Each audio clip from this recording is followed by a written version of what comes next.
So Fista's comments has not gone down well with now a lot of coaches and officials in the football fraternity in Trinidad and Tobago. What is your views on what he said in the post-match? I think Coach Fista, given his age and his experience, I think, and given that he's a guest in our country and our guest because I am one of the coaches that welcome him here, I think his statements are very unfortunate and ludicrous to say the least. To describe that Caledonia AIA treats our players, in particular Denzel Theobald, like an animal is a very strong statement.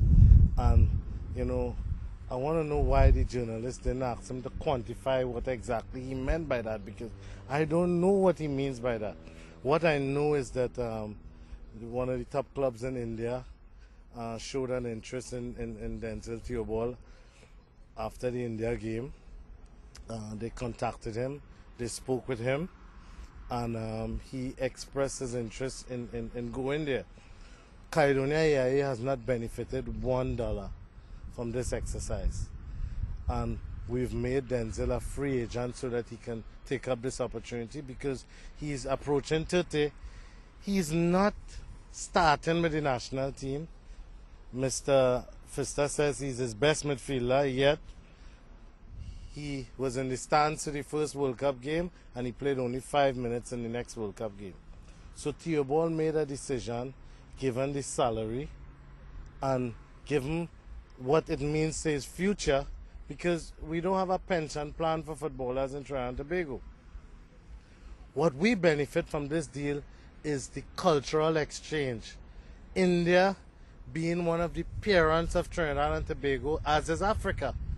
So we now negotiating with the club during their off-season to bring an India player, which we hope will excite the India population, who is a little bit far removed from football. So culturally, we are looking for this connection. What is animalistic about this? Now tell us something, Coach. Is it just a case of getting a player out for a contract outside of Trinidad and Tobago, where just for a player to get more money, as it were? No, I think in this case with Theobald, we look at the whole package. As I said, we are not benefiting financially, but the network that we're going to make, you know, with a connection between Trinidad and India, you know, it speaks volume for what we could do, especially as a community of Mova and Lavantil. You know, it's not about dollars and cents for us. You know, for Theobald, it gives him the opportunity to secure his future in a better way. And every man have got to think about his situation. There's nothing in place here for Mr. Fista to secure Denzel's future. Mr. Fista cannot even guarantee Denzel a place on the 18. You know, so, you know, for him to say his best midfielder, I think is misleading. You know, one, and I think, you know, is very, very out of place on his part. You know, I would not like to delve too much more into his comments because he's older than me, much older than me, and I have been taught by my parents, you know, may their souls rest in peace, to show respect to the old.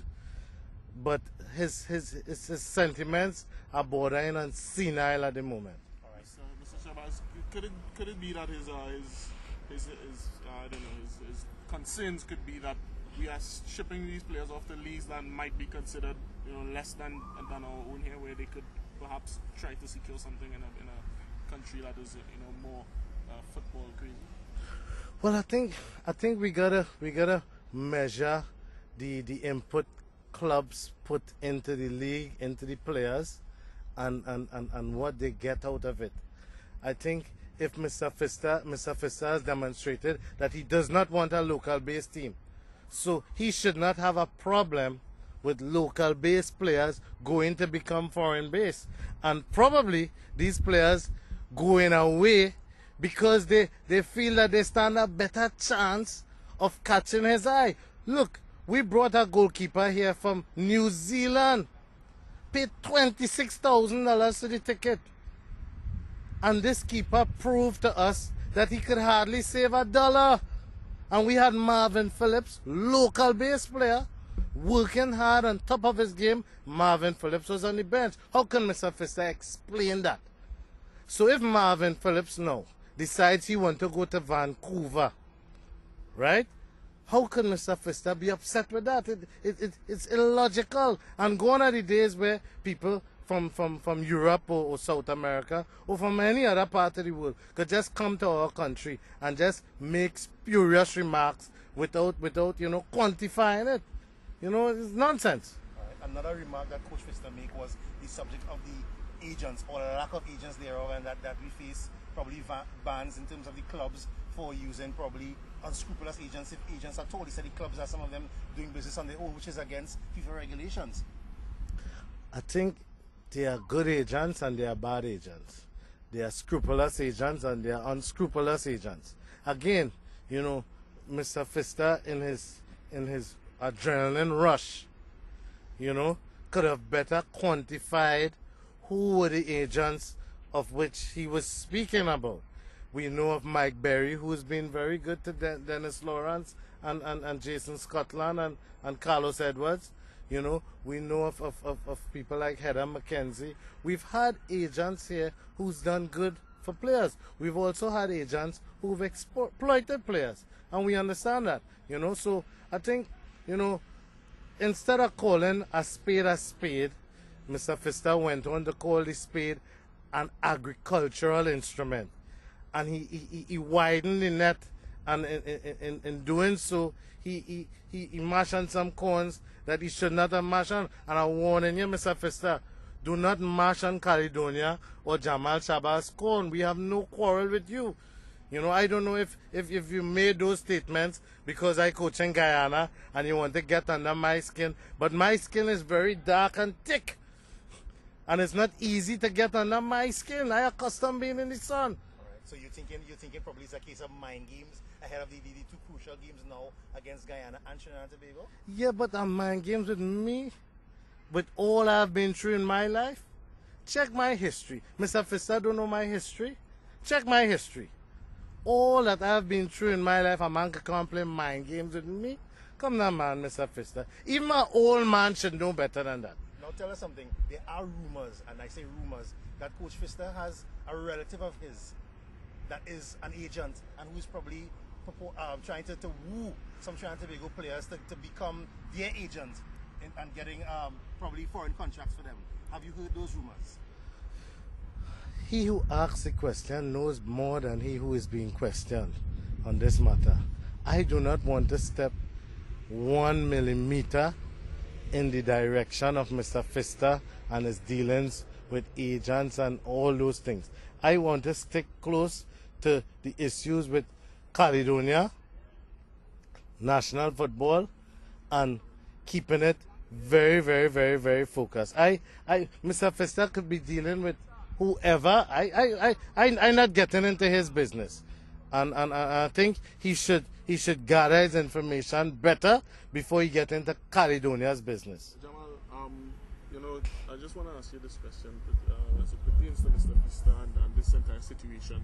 Of course, you would have heard a lot from your fellow owners, coaches, and whatnot in the league locally. How does Trinidad and Tobago football at that level rebound from this entire? I think we've got to look at it holistically.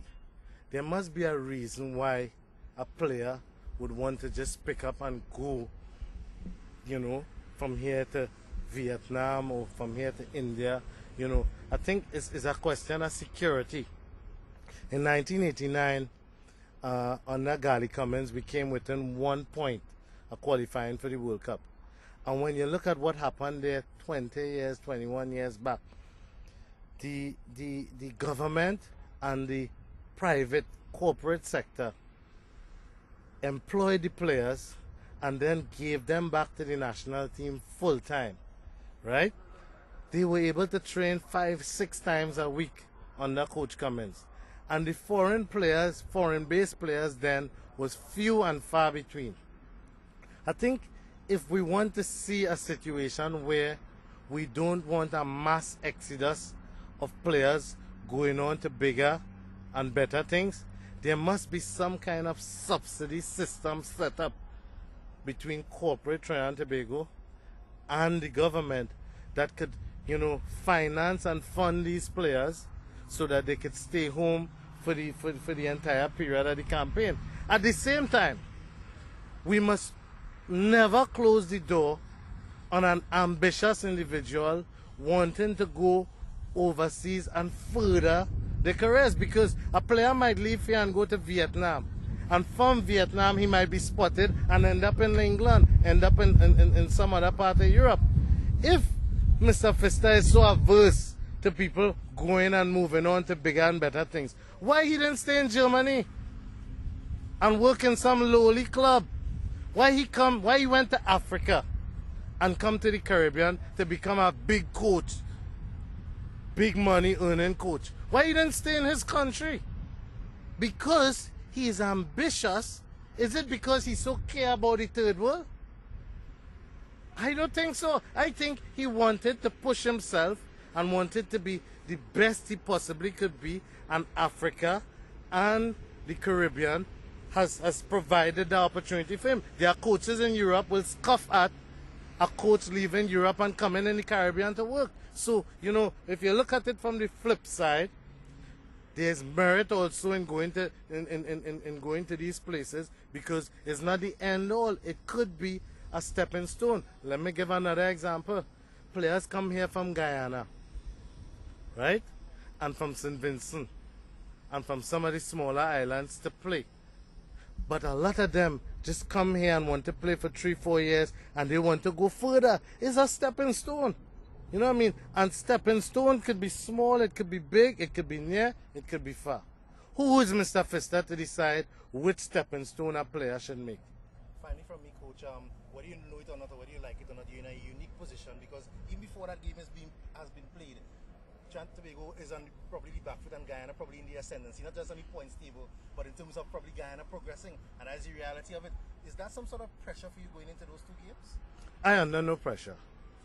In fact, I think given the vituperations of Mr. Pfister, he is under pressure. And I am going to call Mr. Gruden, from the TTFF and ask them to send a doctor and a psychiatrist to check out Mr. Pfister, because clearly he is under pressure, and that pressure is getting him to say some crazy things, right? And put that, right? Mr. Pfister seems to be, you know, under so much pressure. I am under no pressure, because who would I expect? Who would have expected Guyana to be in this situation today as against Trinidad? You know? And for me, you know, it's not just about me and glory for Jamaal Shabazz of Guyana. I think I took this job to make a statement, as I said before, you know, for Caribbean coaches, for coaches in Trinidad and Tobago, that our time come.